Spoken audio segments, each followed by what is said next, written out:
Carolina Kitchen today, serving up a cake like a pro. We are swirling some tasty frosting into edible art with a lesson from the cake lady at Short Street Cakes.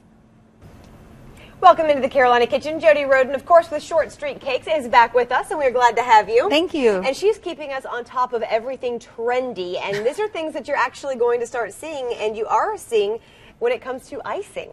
Yeah, we're getting a lot of requests this year for our wedding cakes from brides and also some birthday cakes and stuff for these new designs that we're seeing on Pinterest and online. One of my favorites right now is very simple, and it also just has a really pretty dramatic effect, and we call it Icing Rosettes. Icing Rosettes, okay. And what you can do is just take an icing bag, or a piping bag as we call it, and these are available at any arts and crafts store. Okay. Most arts and crafts stores will have a whole baking section, so you can get these disposable bags. And then a little tip, an icing tip, and there's metal ones, there's plastic ones, but what you really want to make sure is that you get a star tip. This one is called 1M, and I'll put that on the recipe as well. Okay. So just starting in the middle of where you want to make a little rosette, you just start to push down and you go out from the middle and you just make a little rose. And then you just keep going. And the great thing is it just sort of like creates this effect all over the whole cake.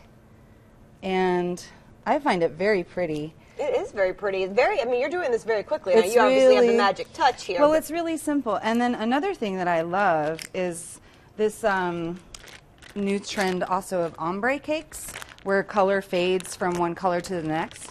And so what I'm going to do is sort of introduce that a little bit with this, with these rosettes. So I've got this white buttercream in my piping bag, and I'm going to put some pink buttercream in here.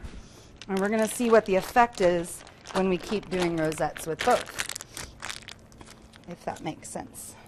So we're going to keep doing these rosettes, and then you'll start to see some of that color come out. And then I'm going to start doing them on the sides here. That's cool. Look how Like pretty that. that is.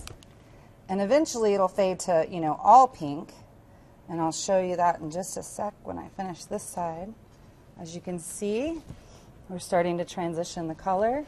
And so you just continue doing that all the way around. Okay, very easy, absolutely beautiful, quick. You could do this Really simple.